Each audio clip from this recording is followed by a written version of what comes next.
And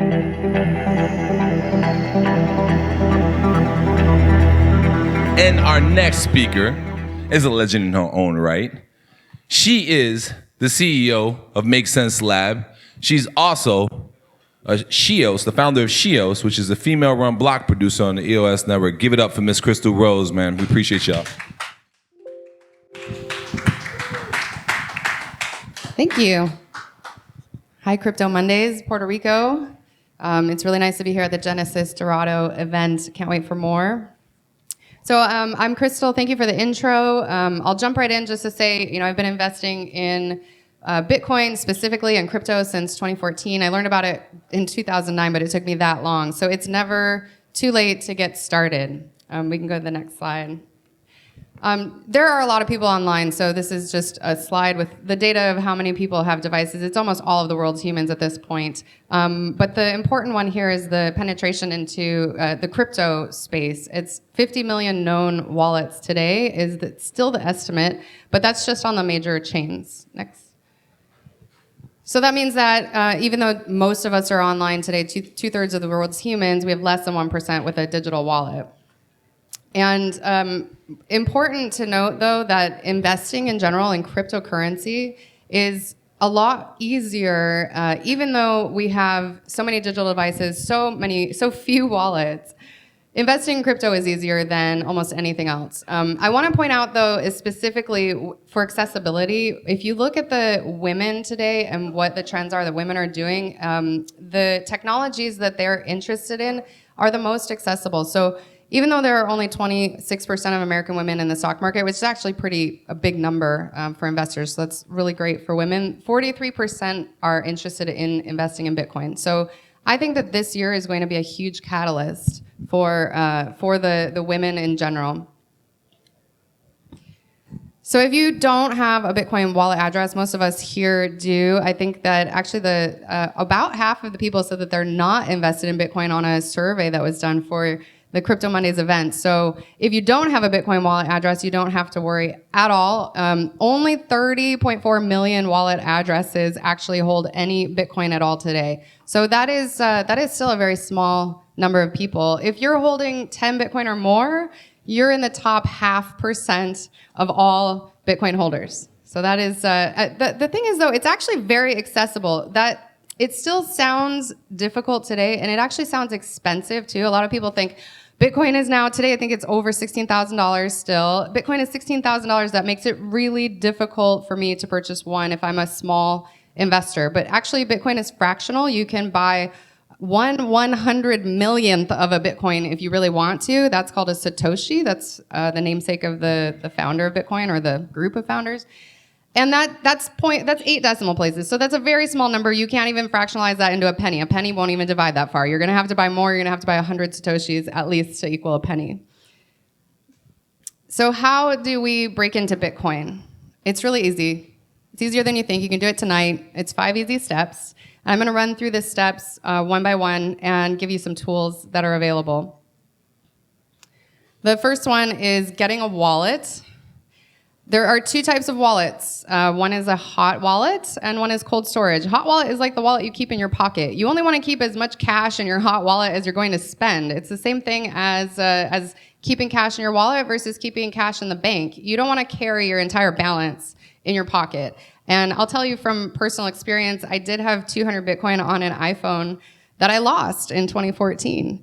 And I couldn't recover it because if you don't keep your private keys, nobody else does for you. That's the unique thing about Bitcoin. You are becoming your own bank. So you can get a ton of different apps. Just be careful, because if they're storing the private key locally, and actually they probably aren't, they're going to show you a seed phrase. You need to capture it, write it down, put it on paper. Paper is now the most secure thing that we have in the crypto space. You put that into a safe that's fireproof. But actually, what I like better than that is cold storage. So I use the Ledger and I use the Trezor. That's where I keep my crypto mostly, because it keeps it offline. It keeps it away from hackers. And you can keep it in an exchange as well. So let's go to the next one to talk about that, because the reason I say to get a wallet before you get an exchange is because ultimately you don't want to leave your crypto in custody of somebody else unless you really love banking. And that's fine. That's actually fine too. If you're a retail investor and let's say you only want to do $100 a month, it's completely fine to keep your crypto in somebody else's care. And maybe you don't want to have your private key. Maybe that's not for you. So there are a lot of ways to do this. Exchanges in the US are pretty limited, and that's because the US has started to regulate cryptocurrency much like fiat currency. They really want to know who's doing what. So you're going to go through a process called KYC where you give all of your information just like you're investing in stocks. And then they're going to track you. If you do any trades over $10,000, that's going to get reported to the IRS. So my favorite exchanges in the US, if you are in the US, Gemini, Kraken, Coinbase, and Binance. And Binance US specifically, you can't use Binance Global. If you want to use those though, you can just use a VPN, so you can be from Canada or anywhere else. Don't tell them I said that. Retail purchasing, you can buy on PayPal now. This is massive. Cash App is made by Square. They did $3 billion in sales of cryptocurrency last year, and PayPal has now enabled Bitcoin purchasing. So you have 300 million new potential users of Bitcoin coming online this year. Swan Bitcoin is my other favorite. They will let you buy monthly and deposit into your own address. So if you go to swanbitcoin.com, that's a new one, and they will let you just purchase any amount every month. They have the lowest fees. The other thing to look at is fees. Coinbase has pretty high fees, like 3%. That's a lot if you're putting in a lot of money. And finally, cash. If you find somebody that has Bitcoin and trade them cash, that might actually be the easiest way to get into Bitcoin and the least traceable. There are some sites that do this, Local Bitcoins and Crypto Locally. Local Bitcoins was just outlawed in a couple of different countries. I don't know how we're going to deal with it here in the US moving forward, but it is a totally viable option if you can meet somebody in person. Probably not the safest option. Step 3. Oh, let's see. Maybe I just skipped straight to step 4. Well, step 3 was going to be acquire the Bitcoin. And so that's just a process of putting your fiat currency into wherever it is that you found. So that goes along with step 2. But you're going to need to somehow acquire it, and you're going to need to figure out when to do that. Timing the market is the most difficult part of this entire process, so don't even try.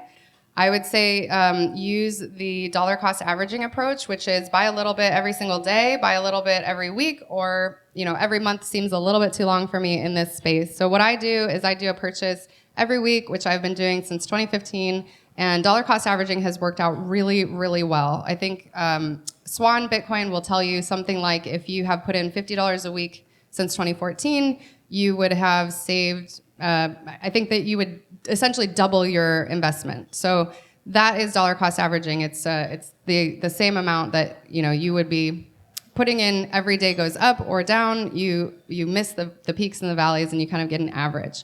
So step 4 is on the screen now. It's HODL.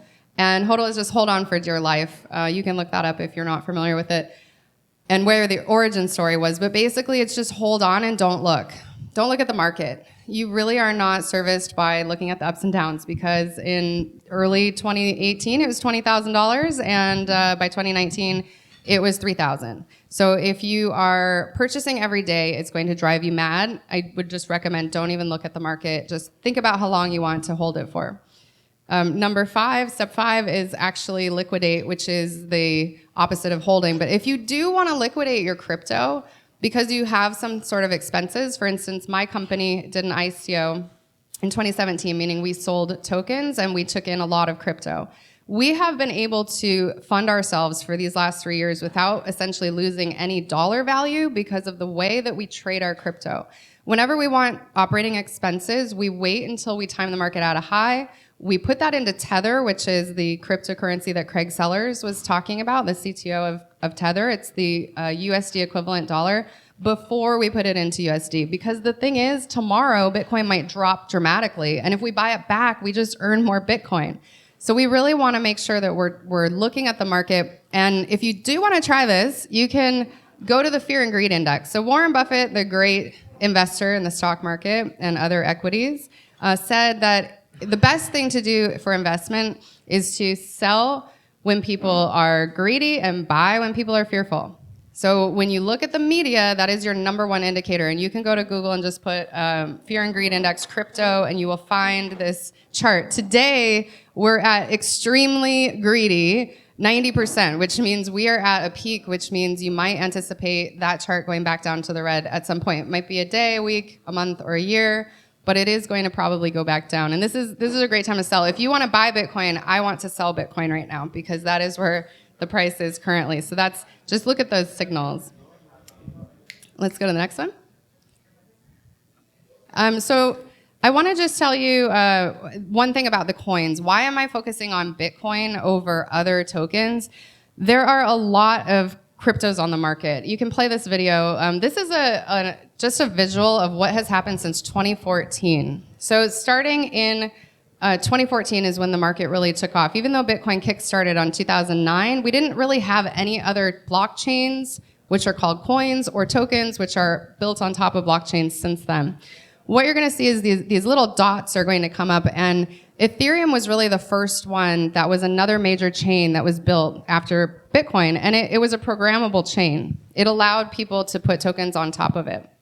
It was playing, it was just going slow. Just press forward.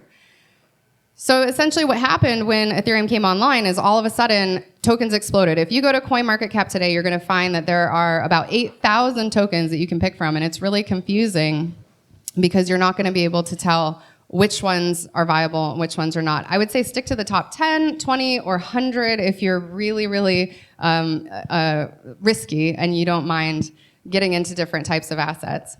You could just press forward and it'll play. It's really interesting to see, hopefully there we go, it's playing. So this video is just a visualization of the ICOs. ICOs are an initial coin offering. It's a new type of investment vehicle that people started doing primarily in 2017, once it was very popularized to be on Ethereum. Ethereum was actually the first ICO at $19 million. If you can believe it, you could have bought Ethereum for pennies at that time. And you see them start to come up. The DAO on Ethereum was the next very large token that was built on top of it, but the DAO had a major hack, major crash, and so it ended up having some problems. This is really advanced, though. If you're an investor getting into crypto, this is why I say just choose Bitcoin, because there's so many options out there, and you don't know the difference between a cryptocurrency, which is a store of value, or utility, which is a token that might do something. These are all the possible chains. EOS became another programmable language. People are starting to put apps on top of it. All of a sudden, we're seeing an explosion around the world, and these are the values that are coming up. So, this is just ending in 2018, and this was $23.5 billion that were poured into every single other token. You can totally trade your Bitcoin for these tokens, but I would really recommend holding on to Bitcoin for the long run if you're just getting into it, and if you're doing the dollar cost averaging, it's a much better way to do it. So that is pretty much it for getting started. It's super easy, as I said, and everybody here that has crypto can help you with the tools. There are so many different options. It's really hard to tell which one is the best, but I think that ultimately, as long as you're cool with being your own bank, go for the hot wallets, or go for the cold storage. Be careful of the hot wallets.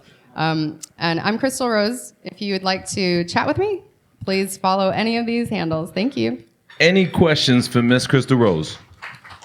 Any questions? I do have questions. So the reason, right, I wanted you to speak specifically on breaking the barrier entry, because I wanted you to talk a little bit about, you're in fintech and you are a woman in fintech, right? So you do obviously understand the challenges that most women have to break into either the financial or the technology industry, let alone them both combined. But the beautiful part that I love about Bitcoin is this space, which is just the blockchain space, it's not racist, it's not sexist, right? And it's not prejudice.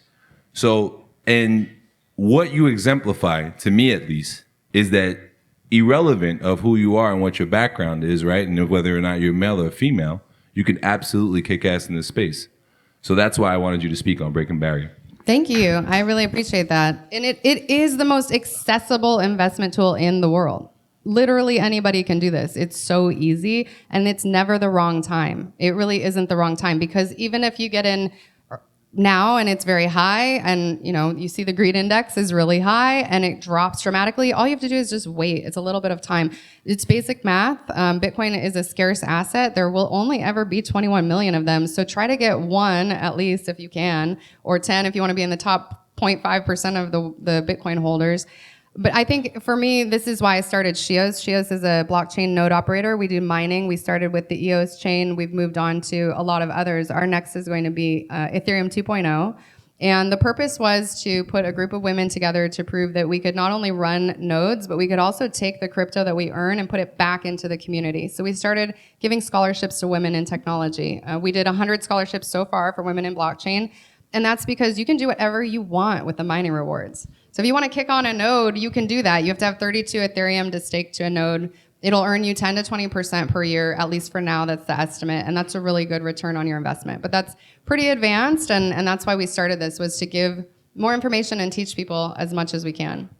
Excellent. Maybe it's time for a pre-EOS or PREOS. We'll see. Yes, please. Give her a round of applause, Miss Crystal Rose. Thank you so much. Thanks.